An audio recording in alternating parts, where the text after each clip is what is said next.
climate change is a local problem. Different types of flood, different times affected in Bangladesh. People are suffering lack of food because of climate change. If you think that climate change isn't a problem, that you're out of touch with reality. And that is in the Mediterranean area. That area has been hit even more heavily than Africa itself. It's a global issue, so it's a joint effort for all countries. And you are the solution. You can make it happen.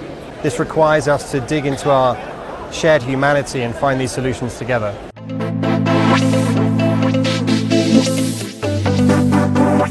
My name is Joachim Beijmo and I'm from Sweden. I work at the Swedish Embassy here in Addis Ababa. I think the Climate Summit is addressing the right topics, and I'm happy to see this second African Climate Summit because it shows the importance of the climate change and climate adaptation for the African continent, and it also shows that the African leaders are taking responsibility for climate change and both mitigation and adaptation going forward. I'm Ben, I'm from the UK, and I'm here to discuss carbon markets and Article 6 of the Paris Agreement. It's never been more important than today. We see the effects of extreme weather getting worse and worse around the world, and I've been impressed that so far the diplomatic community has remained within the Paris Agreement. Only one country has said that they want to leave the Paris Agreement. The expectation was that other countries might want to follow, but so far every other country has stayed in the Paris Agreement and is committed to the goal of limiting warming to 2 degrees and ideally below 1.5 degrees. My name is Hindu Umaru Ibrahim. I come from Chad. I am an indigenous woman from Bororo people. I'm here at the summit with all the indigenous peoples of Africa, representing the rest of the indigenous communities who are not here. Firstly, listening the Prime Minister of Ethiopia speak is give me more hope because he spoke not only as Ethiopian, he spoke as Africa. He spoke on how Africa is driving the solutions. And of course, he launched the initiatives of the Ethiopian clean energy. That is not going to be only for Ethiopia, but for all the West Africa. So for sure, in the coming years soon, Africa is going to be the #1 lead on the clean energy, and Ethiopia will play a big role on that. I'm Charity Reeve, and I live in Springfield, Missouri. Well, myself, I'm involved in the private sector, and so I think all of us can really integrate to be a part of climate solutions. And we can think progressively about how we can be involved, how our businesses can give back, whether that is being involved in carbon removal by the purchase of carbon credits, or we can think about how we can innovate our technologies to be more clean. So there's always ways that we can be more involved in climate solutions, the private sector. My name is Mukolade Johnson. In these sessions that I've participated in here, I have presented that without going back to the issues, the philosophies and the histories and the values in culture, we will not be able to attend to the problems of climate change adequately as it concerns us as Africans from our different countries.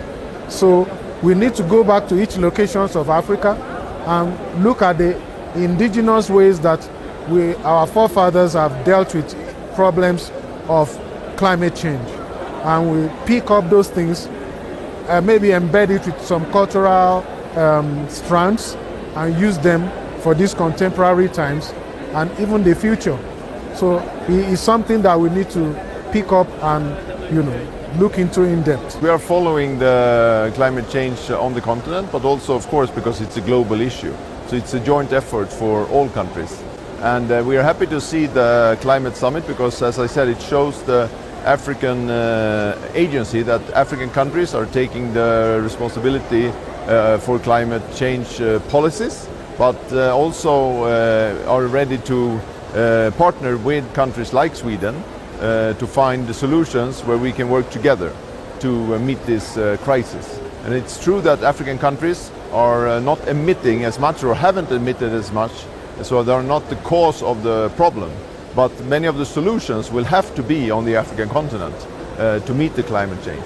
And we see that the summit can contribute with that. Yeah, this is Mahmoud from Bangladesh, South Asia. First of all, I would like to say the thanks to organizer for creating this platform to raising young people's voice, and that will be helpful for the policy issues. Suppose I started my journey to work in development sector from young activist to as a development professional. So that's why my focusing area also is a climate change, peace, justice, and different areas, human rights. So I supposed to came here to know what is the thinking of young people from Africa, what's their plan regarding adaptation, because day by day climate change, also Africa is affected. So how they are thinking, especially for next COP 30. So young people's and youth voice is most important. So I want to know that's why I came here to know, because in this summit, lots of young people, those are working in the community, root levels, they came here, participated, they raised their voices, and that will be Ethiopian declaration, right? So this is so interesting, and I really love this. So organizing there is a good organizing, and it's a network, various steps for networking, right? So this is very good platform to the climate summit too. My name is Nancy Rapando. I'm coming from Kenya.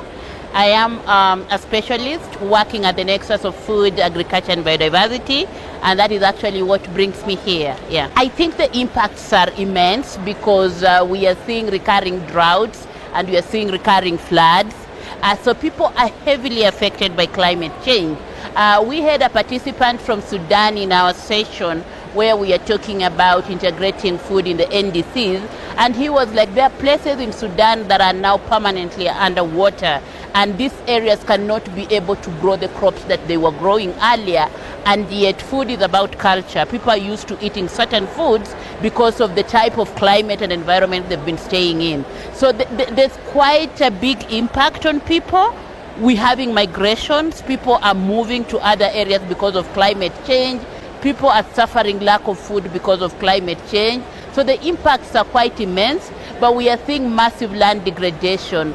A lot of land that is supposed to be used for food is actually getting into desertification. So we have all this impact that we are seeing across the continent. Yeah. So Sweden is supporting initiatives on the African continent with different methods. So one is of course through development cooperation and aid. Another one is by partnering with African countries, with public sector and private sector in finding solutions. For instance, in Sweden, we have something called the Climate Matchmaker, where you can find a partner in Sweden that can match your need for a specific technology, for instance, that can support the green transition. So I think we have to work on different levels. My name is Roberto Ridolfi. I come from Italy, but I work with a platform based in Kenya. We are the Africa Climate Energy Nexus. This is a platform powered by artificial intelligence to reduce the time and the problems between projects developers in agriculture, in energy, in any kind of sector, and the finance and the money to implement them. So we try to collect data through artificial intelligence, satellite sensing, consumer using, so the data can serve to the investors as a collateral, because when you know things, you don't feel the risk. When you don't know things, then you feel a lot of risk and you don't invest. This is very common in all countries, and as AFSEN we try to shorten this distance. Not only, we try to make things very easy, simple, fast and economic. For example, if you have to prepare a document for a concession for an energy production, we can do today in 48 hours what before was costing months and months of experts and a lot of money with people writing contracts and studying. Now we can do very, very quickly. And that's where we are, I think, very concrete solutions to Africa Development Projects Program in climate and energy. So now on the summit we are moving more to actions, and despite the actions we are seeing the drought, the flood, the food insecurity around all our regions. So the loss and damage in our regions is a lot, but at the same time the African wanted to move to the actions. Africa has the most youngest people around the world. As the Prime Minister said, it is the younger continents. And as he said also, the young peoples are innovating. So that's what is making our Africa to be the leader on climate action. Climate change is a local problem. Different types of flood, different times affected in Bangladesh. People are suffering lack of food because of climate change. If you think that climate change isn't a problem, that you're out of touch with reality. And that is in the Mediterranean area. That area has been hit even more heavily than Africa itself. It's a global issue, so it's a joint effort for all countries. And you are the solution. You can make it happen. This requires us to dig into our shared humanity and find these solutions together. I mean, unfortunately, I don't think a summit as impressive as this one, or even COP30 in Brazil, will persuade some people in politics that climate change is real. They have their own fixed views. I think what will persuade them is the logic of the markets, where insurance becomes impossible to buy for some assets, some parts of the world, even some parts of the US will become uninsurable. And the financial decision makers will realize that this is a technical and an economic issue and not a political issue, and that climate change, of course, is real and is causing real harm today, and the harm will only get worse. I think this summit is incredibly important because it brings together many thousands of people, solutions that they're building and cooperation that they can develop together. And it's that kind of cooperation that makes it more likely that we will achieve the goals of the Paris Agreement. We are doing several things. We actually launched here at the summit something called the LIFT initiative to leverage investments towards the green transition together with the Global Green Growth Institute. So that is one way to support access for African countries to climate funds, global climate funds, because we know that so far African countries has not received enough of these global climate funds. Another thing that we are doing is that we use a guarantee instrument to stimulate private investments, to take on the risk as a government institution for private investments into green transition. So we are combining different mechanisms to increase the investments on the African continent into this green transition. Yeah, in this ACS2, the biggest call is the call for finance. And we are not seeking for finance for any other reason. It is finance to develop the right innovations to help Africa to adapt. So that implies that whatever means we have to support adaptation is not adequate. There's a lot that is needed. We need to do precision irrigation. We need to ensure that we have enough water for these. Our soils are degrading. What are we going to do to look at ecological methods to make our soils again to be fertile? So there are a lot of innovation, there are a lot of technology that are actually needed at this time to incapacitate African continents to be able to adapt to climate change. Yeah. One of the first problems is the good finance. There are many people offering loans, but they want guarantees. And many SMEs, they don't have the guarantees. Or when you produce electricity, you want that who buys the electricity will pay you for that electricity. Yeah. So it's called the off-taker risk. And they are not covering that risk. Finally, in agriculture, there is a lot of weather variability, uncertainties, and these are not covered by anybody. So we come in creating very, very important solutions. But not only energy, agriculture, we have to talk about also minerals, critical minerals, of which countries in Africa are endowed by God. And today, all countries should not allow minerals to go out from the country without having created added value in the country itself. This is something that can be done and should be done. So tomorrow there will be an event on critical raw materials, on graphite. You know, you like electric cars. Electric cars, they run by batteries. And batteries need graphite. And graphite is plenty in certain African countries. But you shouldn't export the mineral. You should refine the mineral here in Africa. So these are all reasoning that make self-sufficiency in the energy transition a big priority. Our takeaway from this conference is that we should know that the problem, the issues lies with us. The solution is with us. Like I said earlier, climate change is a local problem. If I do well in my locality, if I protect the climate in my locality and everybody else does the same, we are able to put our efforts together for a global change. So going away from here, we have been embedded with a lot of cliches from the African Union, EU, all the parties, but we have failed to look at what the indigenous people are saying and what is important to them, which is the issues about valorizing the indigenous values that kept our forefathers from not contributing too much to climate change. The 1.0 average, 1.05 average, Africa contributed the least compared to other global north countries. So it means that Africa has been doing something that is good from centuries past.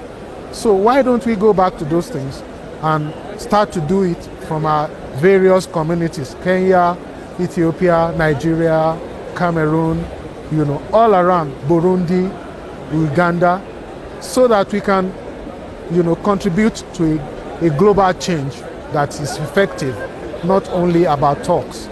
You understand? So that's my takeaway from here. In Bangladesh, this is most areas, the 37 sub-districts are coastal vulnerable. So day by, in Bangladesh is very lowest country regarding the sea level.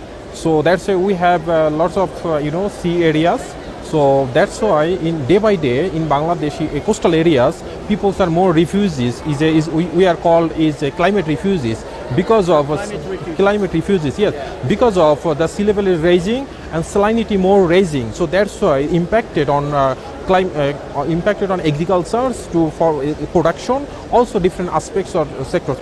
Indigenous peoples are the steward of the environment. We are protecting the nature, all the biodiversity, all the ecosystem. We know where we can find water where there is drought.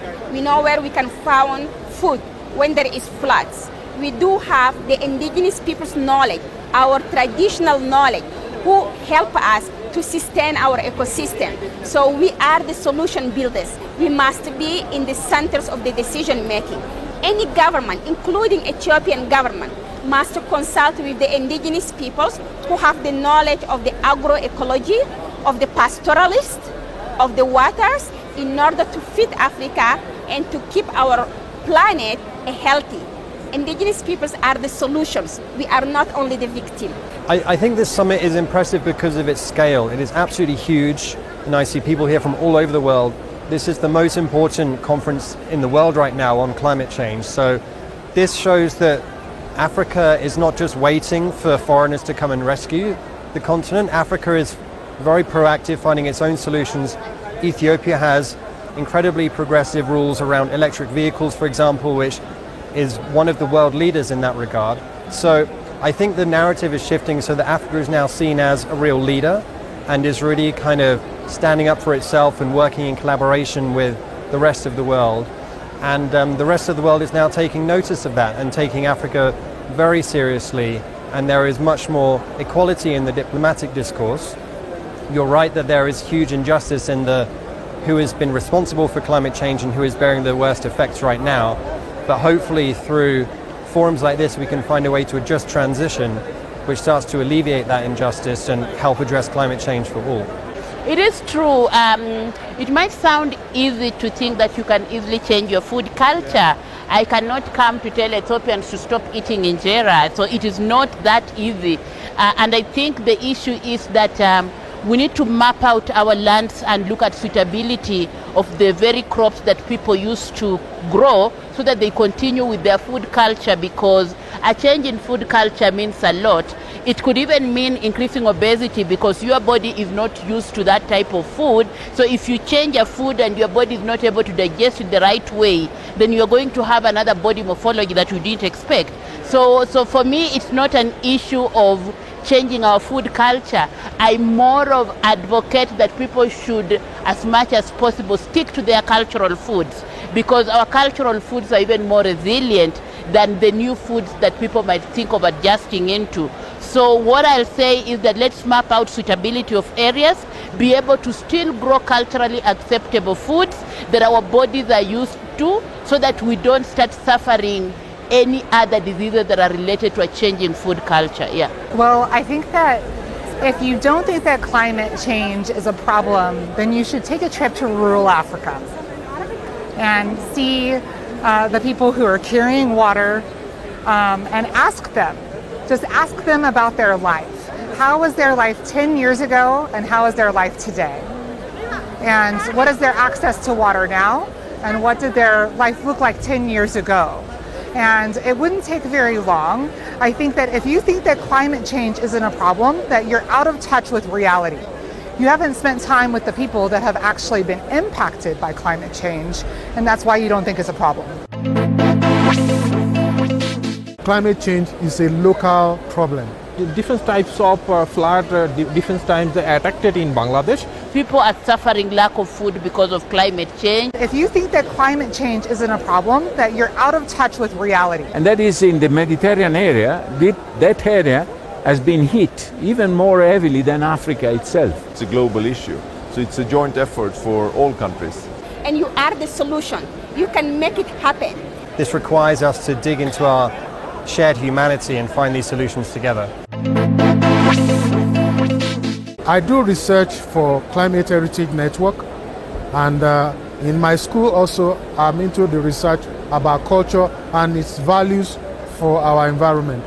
One of the things that is important is for us to first of all identify the things about culture, the philosophies, the values that are embedded in culture that we can draw from to use for today's climate change problems and even provide solutions for the future. So I have a research, we call it decarbonization of heritage in the built environment.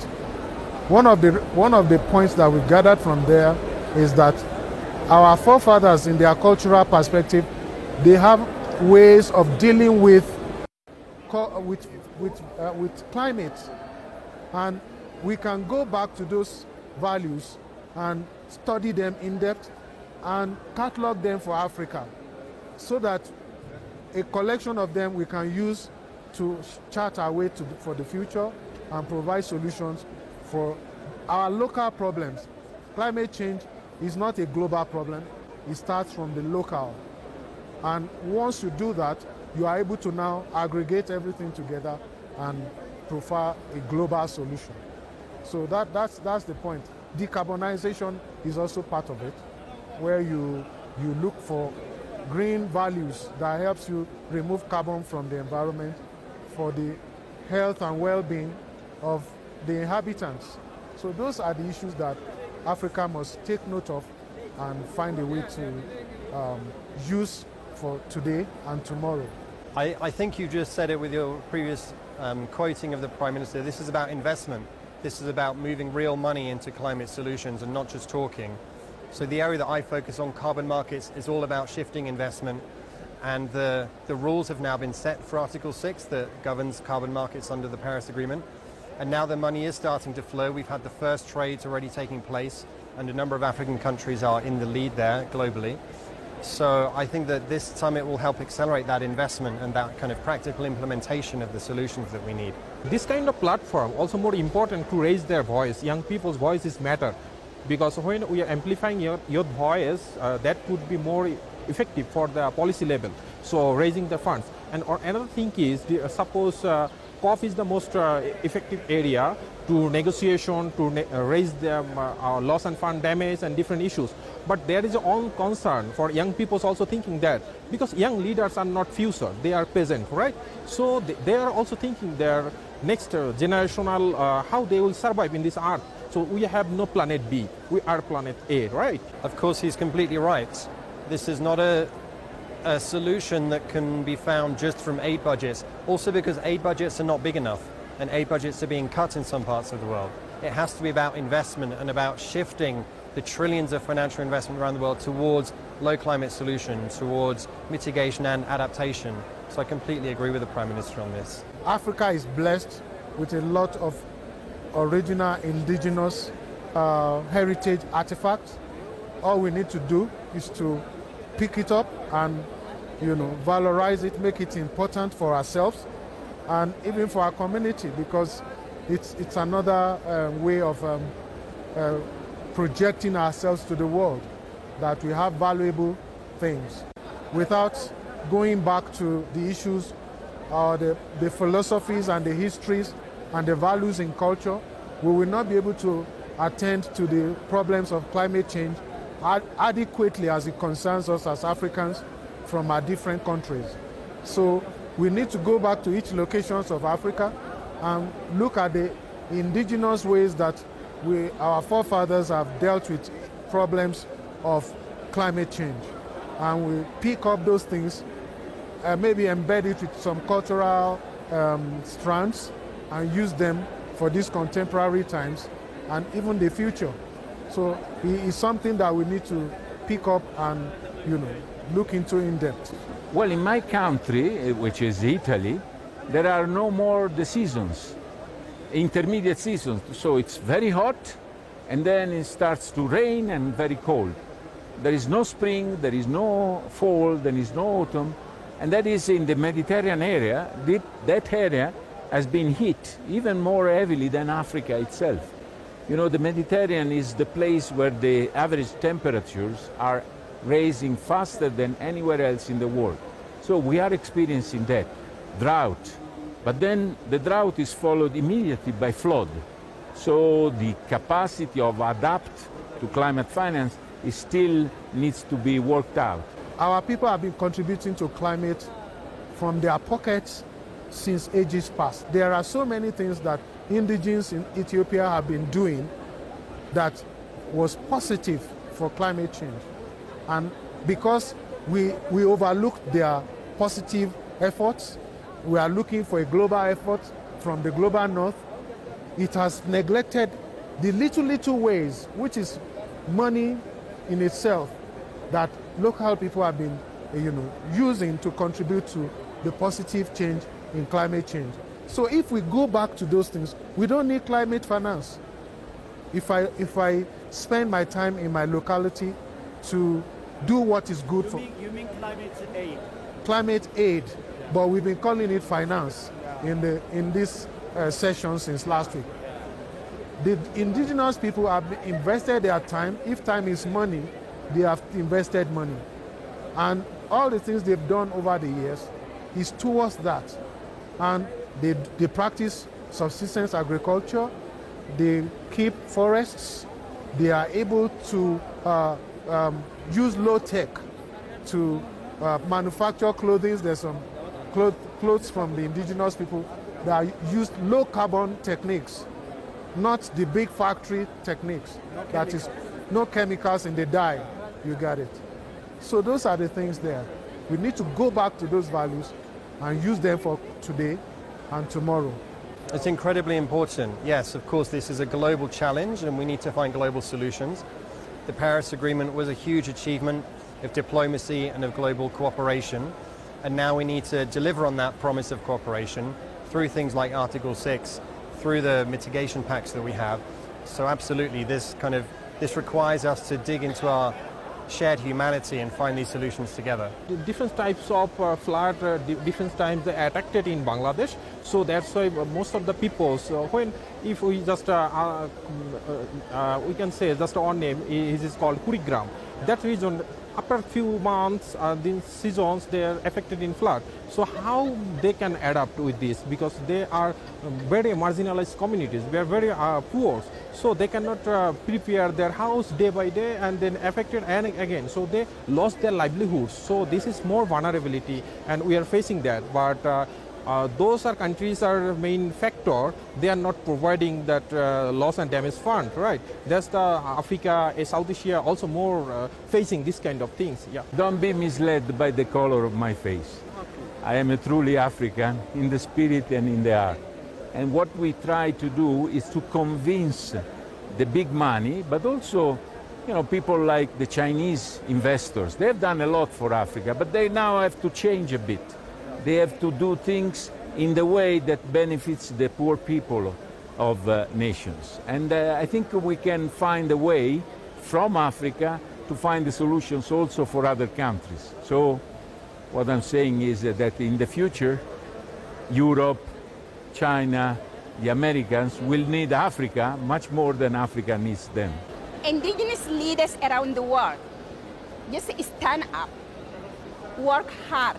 You will fail sometime, but if you didn't fail, you cannot stand up strongly. You do have the knowledge, you have your ancestor behind you, and you are the solution. You can make it happen. You are the leaders of today and the leaders of tomorrow. All the world are watching, but we have to show them with our traditional knowledge, we can change the wheel. We can build the better planet for everyone. All of our pollution impacts the atmosphere, right? Yeah.